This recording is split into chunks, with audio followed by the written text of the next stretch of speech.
Well, hello and welcome to the Basement Hour here at Community Emergency Preparedness. Just go over a little disclaimer that everything in this video is purely for entertainment purposes and is not some sort of financial advice or health advice. Everything that I'm going to explain in this video is simply something I'm going to try or do myself.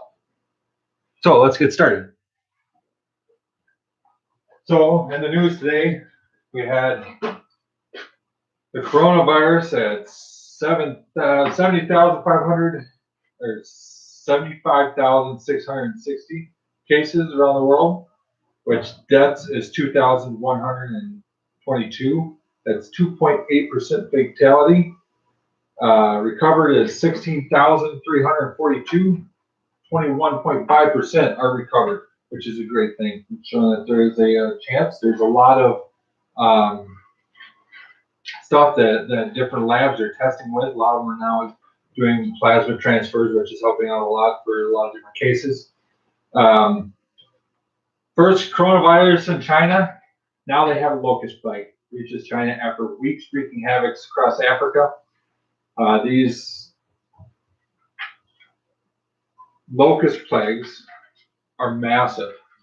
Some of the reports I was reading, they are spanning from 35 miles by 40-mile areas. So they are massive. Swarms up to 80 million locusts, decimating crops in eastern Africa, threatening food security for 13 million people. A couple years ago, I did start saying that we really need to start thinking about alternative foods. The reason for that is because we are looking in the near future of food crisis, I believe. And the reason I say that is because over the last few years, we've seen a lot of decline in our crops, not just here in America, but worldwide. The amount of crops we've already lost this year, and due to last summer, we're going to see a rise in food prices by spring, I think. That's just my personal opinion. But now Africa and going all the way into Asia with these locust swarms. I mean, locusts can devour huge crops in just middle of seconds, 30 seconds, they take out an entire crop. So these swarms are so massive. I mean, you see videos out there, you're seeing these videos, they can turn the sky dark because there's so many locusts in the sky.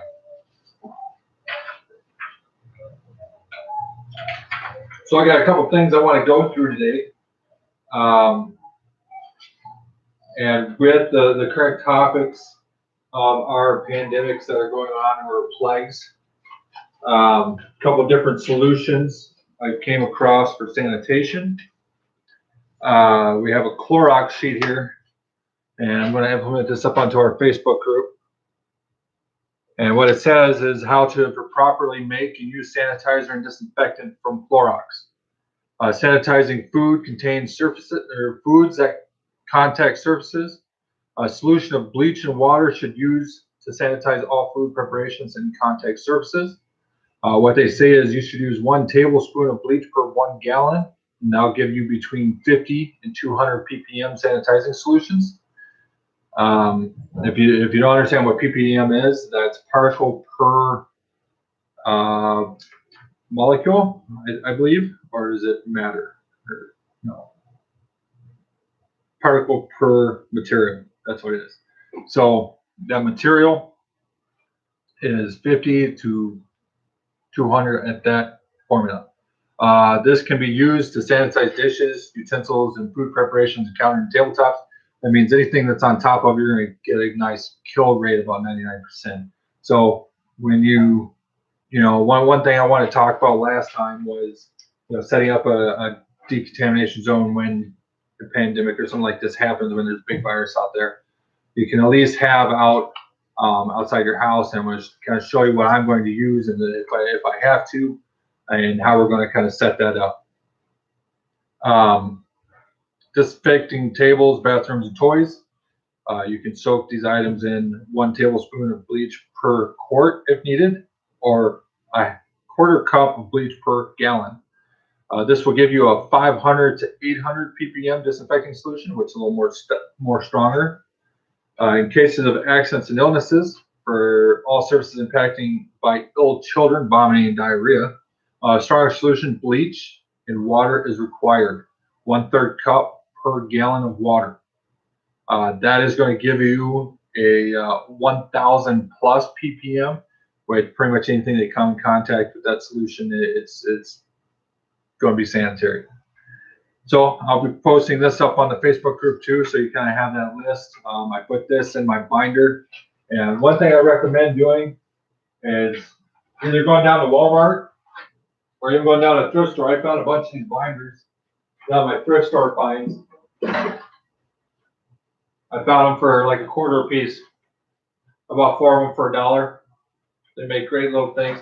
And you go down, you also get, for these binders, you'll want to get these plastic protective sleeves. And what these sleeves are going to do is going to allow you to take these papers and store them and protect them. So what I do is just take these, I have a binder set up for just these kind of solutions. So I have it all saved, because one day you never know, you might not have your phone, you might not have electricity, and you'll still need to be able to protect yourself against viruses, anything that you might need to disinfect. So you slip that down in that little plastic protector. And I'm sure many of you out there have used a 3-ring binder before. So, and bam, I got a little protector on my little sanitation trays here. So one of the other products I want to talk about that you can get fairly cheap has been used and been around for a long time. Bicarbonate of soda, otherwise known as baking soda. This product in 1918 and 1919 were used for fighting the flu and the Spanish flu. The Dr. Mercola's comments on this, baking soda, also known as sodium bicarbonate, popularized by Arm & Hammer some 155 years ago. Now, when you're picking out this stuff, you want to make sure it's aluminum free, because you don't want to be digesting a whole bunch of aluminum. So 155 years ago is derived from a natural occurring mineral and is one of the safest and most versatile substances around. So he suggests, I got a whole booklet here on him, and he talks about the uses of this, and all natural remedies for different colds and different cures for it. It's not just your typical household cleaner that can be used for it. It's also in a number of other medicines that's out there. What he suggests is, if you're going to use it for fighting the flu, day one, take 6 doses of 1/2 teaspoon of baking soda and a glass of cool water, about 2 hours in intervals. You want this water to be about room temperature. Everything I've read says that it needs to be somewhere between 70 and 80 degrees for its maximum ability to dissolve that solution. On day 2, take 4 doses of 1/2 teaspoon of baking soda and a glass of cool water at the same intervals. So basically, you're just cutting it down to 4 doses on the second day. On the third day, take 2 doses of 1/2 teaspoon of baking soda and a glass of cool water, morning and evening, and thereafter 1/2 spoon and a glass of water, cool water each morning until cold symptoms are gone. So basically, what you're doing is making your system go alkaline. Viruses and flu stuff have a hard time attacking the host under an alkaline system. The virus can't survive in an alkaline environment. So that's basically what the baking soda is doing for you, is making your body alkaline. Now, there's a couple different solutions that it also has that's good for you. It's good for your skin. And I'm sure there's a list out there the last one I saw was like 33 usage of baking soda. So go ahead and Google what baking soda can really do for you and what the benefits are. All right, let's get into our next part here.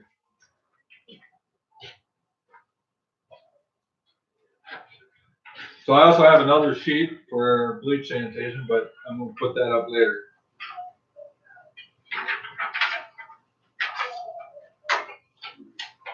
One thing I do recommend is going on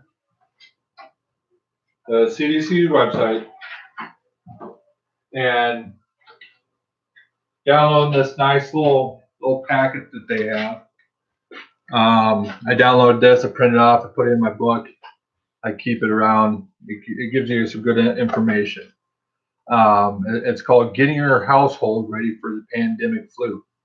Now, pandemic flu can be used in different pandemics. So, I mean, if it's a pandemic for coronavirus, if it's a pandemic for Spanish flu, it's a pandemic for flu, all these symptoms are pretty similar as far as what you start out with. So, one thing you want to do is you want to make sure you wash your hands a lot regularly, keeping all that virus, bacteria, and whatever else might be floating around in the air off your hands and your skin. It also says to stay at home when you get sick. And, I'm a firm believer of that. Sometimes I have a hard time with myself because I feel like I get a little sick. I want to go do something. I want to go work. And, it's really hard to kind of keep yourself in that containment, but you probably should do it. Make sure to cover your cough and your sneezes with a tissue. Some people cough into your elbow, right? When they cough. Well, now you've just contaminated that whole part of your arm. Do you sanitize that every time? Well, no. If you cough in your hand, you usually sanitize it. So if you cough in your elbow, guess what's going to happen? Next person touches your elbow, now has that virus or that bacteria that you coughed up. When you're washing your hands, you want to make sure you're washing your hands for at least 20 seconds. That's what they recommend. Clean frequently touch surfaces with objects.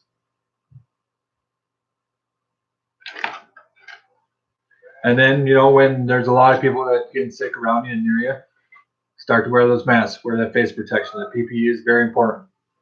So, let's get into some of that.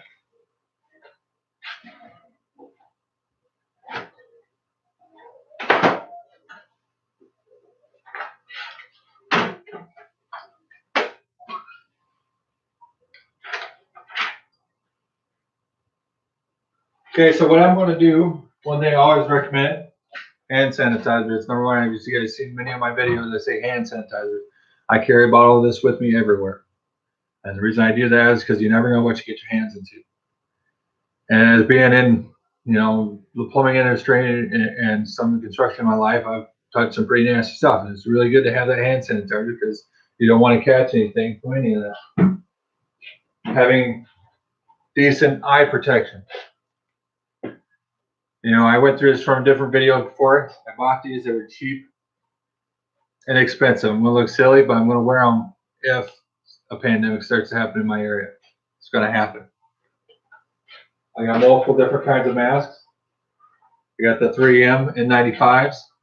There's 20 in a box, so that gives me 20 trips out to get supplies if I had to. You got to think in those measures. How long are these going to last? I also got my RZN mask. This mask is a reusable one with the inserted filters.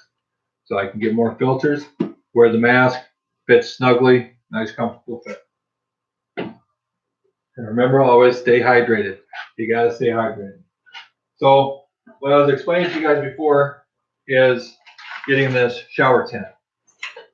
The shower tent is going to give you privacy, basically, wherever you're going to set it up outside your house, in a breezeway, if you have enough room. I mean, I have a nice little mud room that connects between the garage and the house, and it'll give me enough privacy. If I didn't have that, I'd be setting this thing up outside my door in a time of a pandemic.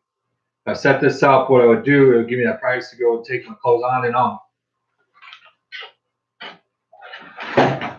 And then after I take my clothes off, before I put my new ones on, what I want to do is take my old clothes and put them inside of a bag that will protect me away from it. Get myself cleansed down with some disinfectant inside that little tent area. Spray myself down real good. If I had to make a solution out of bleach and water, as I just read off a little bit ago, instructions how to do that. Spray myself down with that, wipe it down if I need to with a rag, so that I'm disinfected. And then I'll be taking my gloves off. Take the gloves off, take my mask off, disinfect them both, and then take my goggles, disinfect my goggles, take those off, and then place them into a separate bag. And then put my regular clothes on that aren't infected with anything. Then I'll be able to come inside. You want to make sure you want to wipe your feet off before you get inside. You don't want to, because you have no idea what you've done, if you had to walk somewhere, what you've done trek through and trek back into your house. Another thing I picked up just for emergency situations is some contractor bags. These things are thick, they don't rip easy, and you can use them for a bunch of stuff. So if you had to make a makeshift poncho, you can take this bag, make that poncho, and then that's going to give you a nice plastic layer that you can spray off. Now we're having to worry about your clothes. Spray that off and disinfect it and wear that around if you had to. Otherwise, you can use these to kind of keep things disinfected inside an area. Now, another thing I bought, I picked these up for $1. These are the blue ones. These are just Core Touch nitrile gloves. You know, having the gloves are good for just about anything. I also have a set of disposable work glove ones. These are black. They're a little more heavy duty. They don't rip as easy. They have grips on them. And you know, these are a little more expensive. I bought this 12 pack for this right here for $2 versus a 10 pack for $1. I like these a little more. They're a little more tougher. I can actually work. And you know what I'm going to do is go ahead and show you how to take off rubber gloves. You know, it sounds silly, but until you actually get the practice down, it's not as easy as it sounds.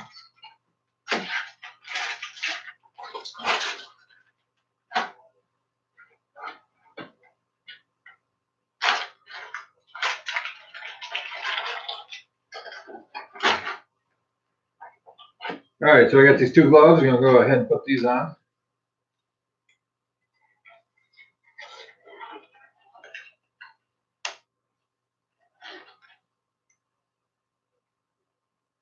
I have really big hands, so I have to get the large ones, which are always more expensive, of course.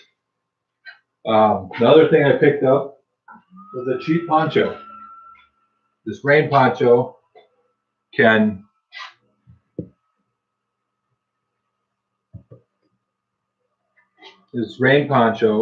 help create that barrier between your clothes and things that are infected.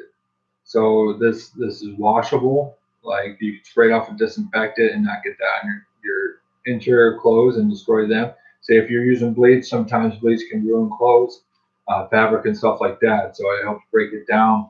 You don't want to get bleach on it. With the solution, I don't know if it's going to really affect the clothes that much, but what we'll do is disinfect it. But you know, I see people walk around with ponchos over in China, and you know, it might be a smart thing to do. So I figured I'd grab one and kind of test it out, see how well it works. So here's our gloves. Go ahead and break one of these open and kind of put it on and test fit it, see how it works.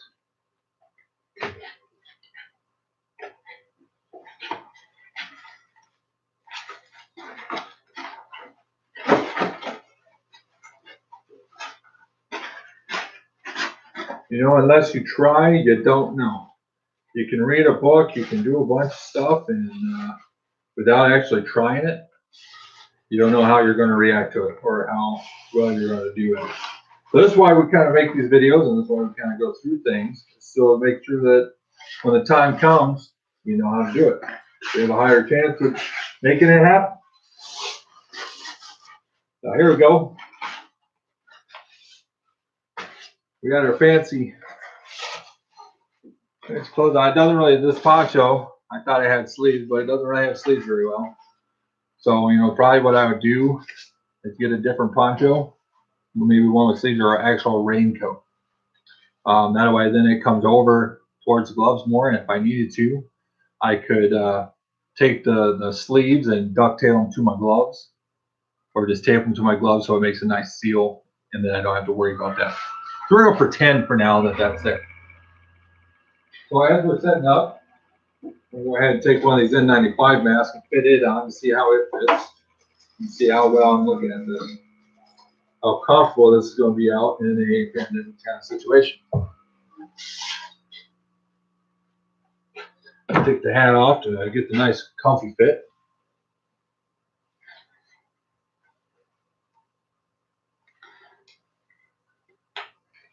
So one thing I would recommend anytime you set up anything or you plan on using anything, test run. Test run it, because otherwise you don't want to be out in the field, you don't want to be in the muck trying to get stuff to work. All right, here we are. So it's not too terrible. It kind of fits nice. We're going to go ahead and grab our goggles, slap them on, and see how well we fit. Well, here we are. I think we're ready. So we can go out, go get supplies, get things done. If we run out, my plan is, if I had to hunker down and bunker in, not to have to make very many trips out. But you have to think, though, when you're dealing with more than one person, how much supplies you have, ever how long you're going to be able to survive.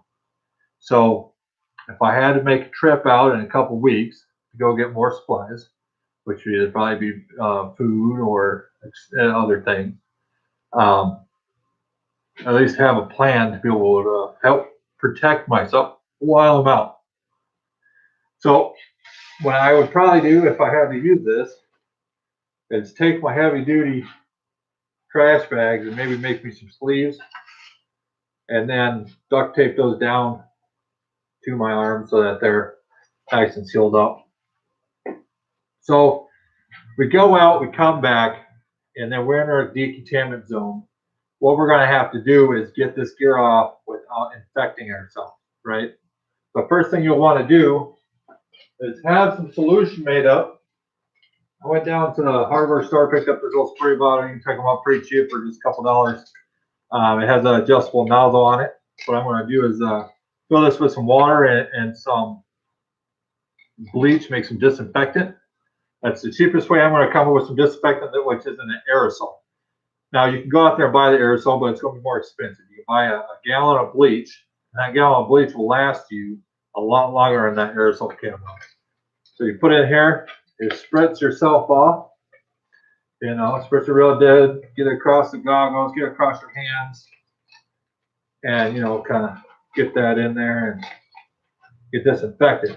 Well, you can't trust 100% that you got it all because it's really hard to spray your back. So what you want to go and want to do is slip that down, keep that over your face. Now this is the first time I've tried this, so this is how we're going to go. Now I kept my eyes closed because I don't want any of that to get in my eyes. My poncho's already off. I've lost my earpiece, so I don't know if you can hear me. And then now we're down to our mask. We've already sprayed our masks up down. We've already sprayed our goggles off our head and our shoulders and everything. So I feel pretty safe about that. Our hands are sprayed. But one thing we want to make sure is when we take these gloves off is that we're taking them off from the outside in. So when you roll your fingers like this, if you can see it, you don't grab underneath. You just roll it up. You grab the top. And hopefully, if everything works right, you pull them inside out. Now, this one didn't come off right. I'm going to go up underneath and roll it inside out. And the reason why we do that is so that never do you ever touch the outside of the glove. And as you roll it out and the outside becomes the inside, and the inside of the glove is now on the outside, everything on the outside of the glove is now on the inside, not being able to touch. Now, you throw this straight to the garbage or you put it in a bag first.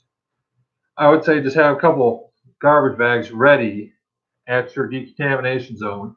So you have for your glove, your disposable mask, And what I would do with this is just slowly take it off, hold your breath, close your eyes, pull it away from your face, and put it down in that bag.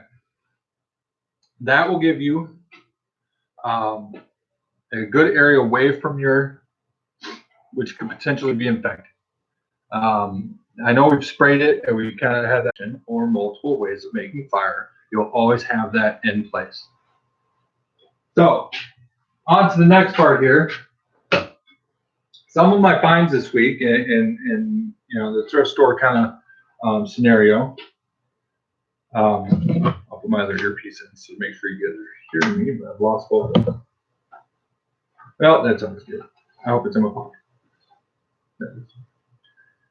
Well, couple finds this week. Emergency candles. If you're preparing for something that could be happening, emergency candles, you always should have some. I picked up this little pack right here at the Dollar Tree for $1. There are 6 candles. Each candle will burn for 5 hours. So 6 candles, 5 hours, that gives me 30 hours of light just off from $1. That's pretty good to me. Next, while I was down at Home Depot, or Lowe's rather, I shop at both, I found these Weather Max all-weather notepads. Now, I try to keep this in my truck, or I try to keep it in my jacket. Always try to keep a pen too. Now, I am a big fan of these new Zebras. These are solid stainless steel pens that I would recommend to carry.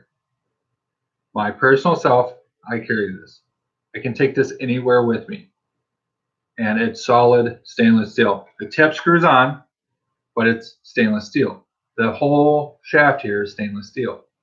The pen in the inside is a stainless steel pen. So the ink cartridge is stainless steel. So it's a lot of stainless steel. It writes all the time. It's very strong. If I had to, I could slam it into this table as hard as I could, and it would still function. So that's why I recommend the Zebra. I believe, if I read it right, it's the F-701 recommended. So these notepads, back to notepad, these are waterproof, all-weather notepads. Specifically formed paper keeps notes readable in all weather conditions. Writes on wet paper with pen or pencil. Won't soften, wrinkle, smear, or tear. Resistance to elements, it works. That's what they claim. The notepad. Having that notepad is crucial to being able to record things. You never know when you need to know statistics on something, or potentially know when something happens.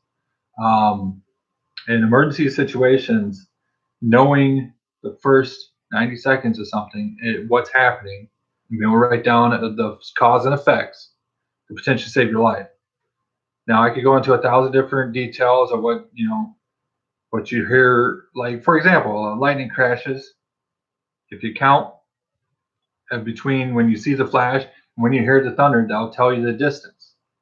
Well, same thing can kind of occur with small explosions and when gunfire happens. So being able to record that down, that leaves a note. When you hit adrenaline, sometimes your mind goes into a flight or fight situation, and you might not remember the exact details. Well, those details are crucial. Unless you're trained to deal with that, write them down. So next on the list is I found a waterproof little case. It's made by Outdoors. I found this at a thrift store for 99 cents. Now in the stores, they sell these things between $4 and $10. So good find. I can put a whole lot of stuff. What I'll probably use this for is put my identification and stuff inside my motorcycle in here and put it inside the safe spot of the motorcycle. But it's a good find. I got a couple of these inside my bug out bag already. All right, my wife picked these up. They're little bottles of vodka. Now, vodka for guys over and ladies over 21 years old, the 80 proof vodka is burnable. So it can be used as a fuel source. It can clean wounds. It can, you know, be a nice anesthetic. It can knock people out if they drink too much of it. Which then, if you have to operate on them, well, then that's what you got to do. But it's also a morale booster. Sometimes when you have that you're out in rough situations and in some ways panicking, well, it's good to have a little alcohol, I guess, or it make a good trade somewhere down the road. Say the economy system goes out the window. You got this in your bug out bag. Well, you might be able to trade this for something more valuable like food. You just never know. So having that in your bug out bag, unopened. Remember, you can't carry around alcohol in an open container, so you gotta have it closed all the time. Just leave it closed. Well, that's coming down to the end of it. As you can tell, the construction here is starting to come down a little more. I got my bench built. I got my shelves up, and I got some backpacks hanging down below. So I got more to do here. I am looking for a camera and a mic system so that I can make this a little more enjoyable for you guys, a little more clear on my voice, and also a better picture. Right now, I'm just doing it from my camera on my computer and doing it from my earpiece on my Bluetooth. So hopefully you guys will be able to hear everything that I said today, and looking forward to speaking with you guys again next week. A whole new program, a whole new set. So have a good night, be safe, and God will.